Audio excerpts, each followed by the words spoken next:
Welcome to a Mackenzie Institute Long Talk. Quantum computing means that maybe we can store everything that anyone has ever thought about, spoken about, or written about on our smartphones. Quantum physics means you can actually be in two places at once and go in two different directions at once, contrary to the old physics problem. And one of our great retired ambassadors, Randolph Mank, has been writing about this kind of thing and says we need quantum diplomacy for a new technological era. Interesting title, Randolph. Welcome. Thank you very much, Alan. Good to be on with you.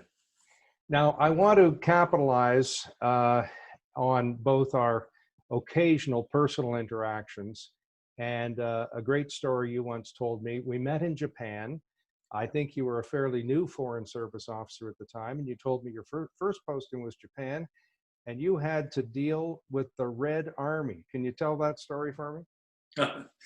Well, your memory is pretty good, but in fact, I'd had a couple of postings, one a short one in Athens, another one in Stockholm, and a third one in Jakarta before actually making it to language training in Yokohama and then Tokyo on a full posting. I think maybe the incident you could be referring to is the attack on the Tokyo subway by the Aum Shinrikyo, which was I had done my master's thesis on terrorism, so I was braced for it, having been a student in London and listening to the IRA bombings for years, and then in Jakarta where we had terrorism as well from various sources. But I didn't expect it in Tokyo, and I was just leaving the Tokyo subway that day when that very station was attacked by the Buddhist terrorist group called Aum Shinrikyo. And it was a narrow miss, and I've had a few narrow misses since then in my career, but good on you to remember that there was some kind of an episode in Tokyo. Well, I thought the other episode was a rocket had actually hit the embassy building or the official residence, and the ambassador, whose name we won't use, didn't want to deal with the press and sent you down to do it. Does that jog your memory? No, I am losing some memories, but that one sounds pretty stunning. I've had some close calls when I was heading the Afghanistan task force, and we had rocket fire at our aircraft in Kandahar and Kabul. But there've been so many now, Alan. To be honest, maybe it sounds like I'm a bit jaded or suffering from horrible dementia, but there's just so many of them now that I can hardly recall all of them. It could well have happened. Okay, well, I've been telling this made-up story then for about 30 years that you went down, steeled yourself. The press said, what happened? You said, a rocket has hit the side of the building. There's been no damage and no one was injured. And I said, what happened then? And you said, they all left. So it was kind of an anti-climax story. That's a great story. Keep it going.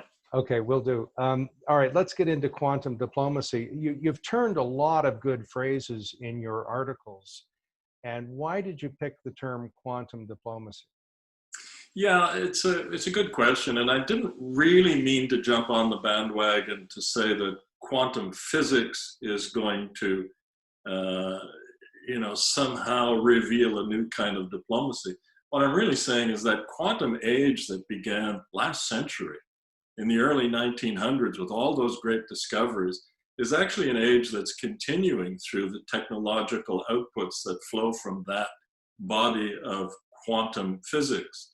And that requires constant responses to those technological outputs as we go along. What's remarkable is that diplomacy hasn't very much responded at all. I'm amazed that we are still putting paper or stamp visas into paper passports.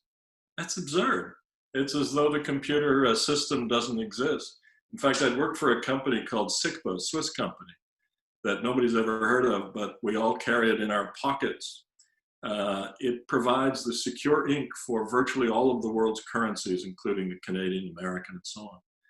And, I had tried with them to develop some technology which would look like an ATM for issuing visas, which would also capture financial information. Post 9/11, what we found out when we were writing the conflict prevention guidelines that were required to respond to that kind of attack, we realized that financial tracking was the ultimate way to track people who are interested in attacking us or other forms of malfeasance.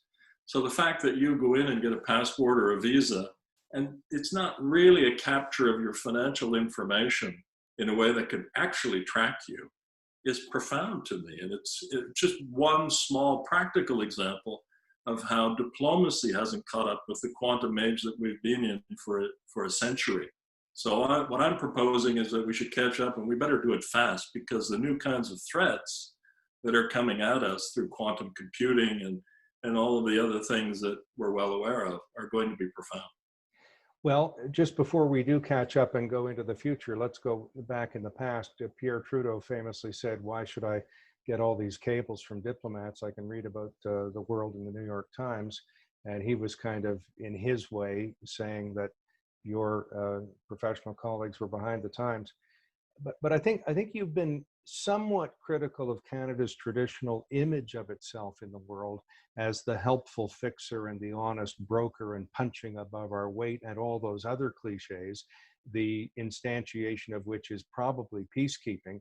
Am I reading between the lines, or are you really critical of that image that we have of ourselves? I am critical, and it's based on over 20 years serving abroad, where I came equipped with this myth of Canada punching above its weight and being well known as the helpful fixer, to be confronted with people who didn't even know where our capital city was and really had no concept of Canada at all. So over time, that kind of eroded my own mythology in my mind about Canada, and made it difficult to project through public diplomacy, as it's called, what Canada's role might be in the world. And eventually I just concluded that we are really punching below our weight. We could do a lot better given our characteristics and our attributes. We could certainly be doing a lot better. Well, you make a great point, and that is that with the rich resources we have, the second largest country in the world, I believe your exact phrase is, there should be a penalty to be paid by someone who crosses Canada, but there isn't a penalty. So why isn't there? What are we doing wrong? Well, there are a lot of reasons. One is that we have interests in our foreign policy, and those interests are almost entirely with regards to our relations with the United States, and a little bit further extended into the American-created liberal international order and the regional defense arrangements, NATO, and so on and so forth. But really, the heart of it is Canada-US. It is very bad for our national unity and our national image to admit to that. And I confronted that problem when we conducted the last foreign policy update, which then morphed into a review, which started in the year 2000. And we had proposed a new kind of foreign policy, which would actually put Canada-US border management and all the rest right in the center of it all, because Canada and the World 1995, the preceding review, pretended like the US really wasn't the main thing. It was really about multilateralism. Well, I had a lot of pushback from the political level when I was trying to push that. I was the quarterback of it as the head of policy planning. And it really wasn't until 9/11, when the Twin Towers came down and the Americans closed the borders, that suddenly this became not just apparent, but obvious. This is the lifeline for Canada. So, I recognize we do need to have a bit of a national mythology to keep ourselves unified around the nation that we are. But in foreign policy, interests are everything. In my view, I'm a realist in foreign policy. And you only express your values in the way that you pursue your interests. And we have very good and sound values in the way we pursue those interests. But let's not forget what our interests are. Well, and let's raise the name Pierre Trudeau again, because during his tenure, a foreign policy for Canadians was some sort of document written and talked about. And it talked about trade with Asia and trade with the mother countries of France and England and so on. And it was all really, in essence, a fantasy, because the major trade was with America. And today it's, I think, 85%. Is that the kind of reality that that you were trying to address, and people were still addressing the fantasy of being able to trade all kinds of other places in the world? That's exactly it. That's a long tradition of aspirational fantasy in Canadian foreign policy, and it wasn't Pierre Trudeau so much, although that was at the beginning of my career, it was his influence. But by the time we were working on the foreign policy review that I've referred to in the year 2000 and years following, it was a period where we'd come out of a foreign minister who was interested in landmines and human security and good things like that. Very good things. You can't dispute the value of those things. But you also, if you're the foreign minister and foreign and trade minister, you can't go around the world doing bilateral meetings where that's all you talk about. You have to talk about Canadian beef and hay and things that might sound rather boring to the newspaper audiences, but that's the bread and butter of Canada. And you have to be able to pursue those interests. Now, there's at least one other fantasy that is at least worth getting your reaction to, and that is reinvigorating the old Commonwealth. I mean, it's still around. It's not old as in moribund, but with the population and the economies that are in the Commonwealth countries, that's at least another version of this other way that we could go, or augmenting our relationship with America. What do you make of that? Yeah, I'm really ambivalent about it. In some moods, I'm all gung ho in favor of it, and then when the realist side of me takes over, I realize it would just be another grouping where you'd have to compromise your interests and try to make that artificial association that comes from historical issues into some sort of a regional association that makes sense, and it doesn't. It's hither and yon. So I guess I forget who I'm paraphrasing, but I guess America's our best friend, whether we like it or not. Yeah, I think that's right, and we've got to deal with it. We've got to deal with it cleverly. I think we have been pretty clever in dealing with the United States. We've just done it kind of sotto voce in our diplomacy. We don't like to talk about it in public, but you can really see how obsessed Canadians are, even in this time of the coronavirus, with what Donald Trump is doing rather than our own public health officials, who are essentially tracking the same kind of advice and 2 months behind the curve with each decision, just the same as Trump is. Now, even your criticism of Canada's image of itself and foreign policy thrust has been gentlemanly and diplomatic and circumspect and such. But I want to suggest to you that there may be a more tragic and dastardly manifestation of that, and that is with the issue of peacekeeping.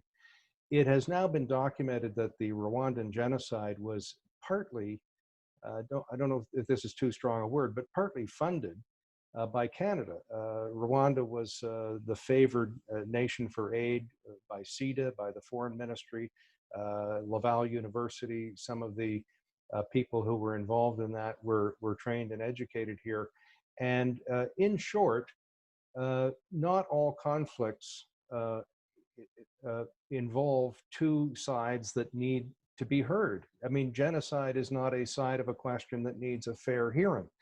And have we deluded ourselves in that way that every hotspot in the world needs this helpful fixer to mediate between two equal forces, when one of them maybe just be dastardly and should be, it should be put an end to? I think you're absolutely right. But I can tell you that inside the foreign ministry, where I spent over 30 years, we really didn't talk much about peacekeeping. It wasn't an active thought in our minds when we approached conflicts. We talked about development assistance, we talked about conflict management, we talked about humanitarian intervention. But the old Pearsonian tradition of peacekeeping, where you insert yourself between two parties who have let's say, equal blame in the conflict and need equally to be separated, that really wasn't something we practiced very much. And you can see it in the record of modern peacekeeping. There really isn't that much of it. Now, with a compliment to your courage, you've at least tried to suggest a new type of foreign policy that could allow us to punch at our weight, and you've been articulate in saying we're punching below our weight. But in a way, there's a bit of a fantasy in your solution too, and that is massive immigration, more and more Canadians. That's been around for a while, the 100 million Canadians concept. Military spending, and where we would get the money, not sure. And then I think there was a third leg to that, might have been leveraging our natural resources. But how realistic is your solution? I think any solution has to be tested with further debate and realistic appraisal and costing and all of those things. We have the great pleasure being retired, being able to write things with suggestions that would have to go through a very deep dive and a mill of challenge to make it a reality. But I think the concept is worth pursuing in that regard. I mean, when we did the last foreign policy review, we put up concepts.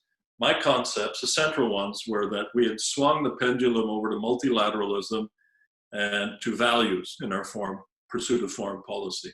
I said, bring it back into equilibrium so that we've got bilateralism and real interests that we're pursuing as well in our foreign policy.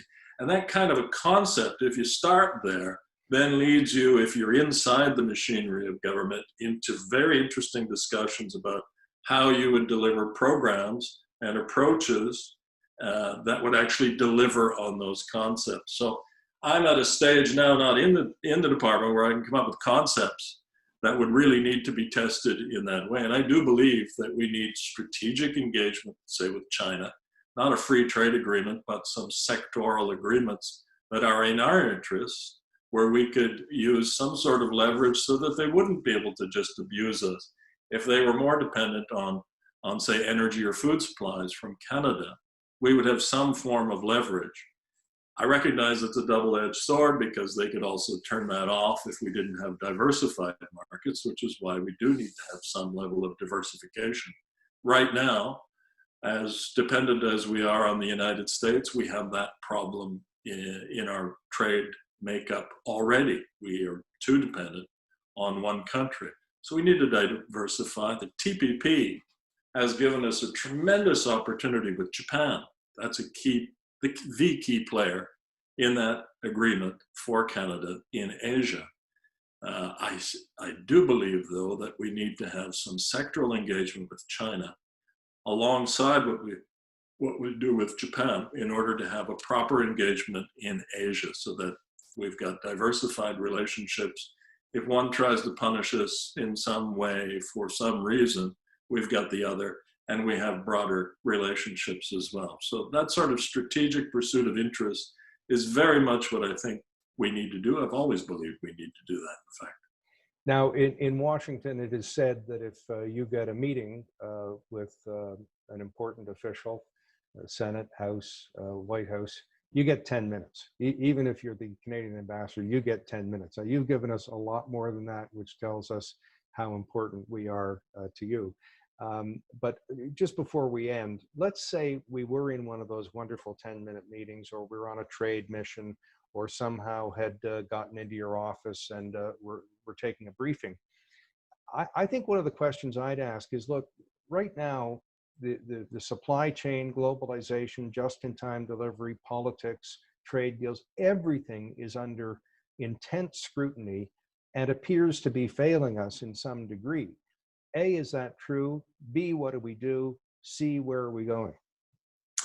Well, that's a big question, and it's right at the heart of the matter, isn't it? I think, as I'm writing in a paper that I'm working on now, that we're going to have to do some triage on globalization. We're not going to throw the baby out with the bathwater. Supply lines are still important in many, many ways to modern economies. But we're going to have to figure out which ones we can't really extend far, far from home. We really need to bring them home and be a little more self-sufficient in strategic areas. If you were in my office, though, and I was an ambassador in a faraway place, I'd be asking what interest you were pursuing. If you were representing a corporation, I would want to know how I could help you broker a deal that's in our interest, in your interest, and therefore in Canada's broader interest. And so I think that is to put a fine point on what I mean by interest-based foreign policy. If you're talking to a foreign service officer, ambassador, or whatever abroad, that person ought to be helping you pursue an interest that by definition is Canadian and will rebound positively to Canada itself. As for the current crisis and how we're coming out of it, there's going to be a very important lessons learned exercise. Hopefully, we're already learning some lessons as we go. We are late. The WHO has not been helpful in this regard. China has been the source of all sorts of troubles. Taiwan and Hong Kong have been warning us now for a long time about flashing red lights and dealing with that country. That is the big story. We are entering into a phase that looks very much like a Cold War between two superpowers. We're all going to get some sideswiping from this. It's up to us to be smart enough to figure out how we reduce the impact on Canada while increasing the benefits that we've managed to accrue in our international engagement over the years. Well, Randolph, thank you. There has been a quantum of solace in this discussion. Thank you very much. And I think that is kind of the end of my play on words in your terminology, quantum diplomacy. Thanks very much. My pleasure. Stay healthy. Any views expressed here are not necessarily those of the Mackenzie Institute, its speakers, sponsors, or supporters. But the Institute is dedicated to fostering public discussion, debate, and education about security matters. Google the Mackenzie Institute to join the discussion. The Mackenzie Institute is grateful to its sponsors and supporters. Some of our short pods and long talks are a result of the support of Heathbridge Capital Management Limited, the National Post, and Dundurn Publishing.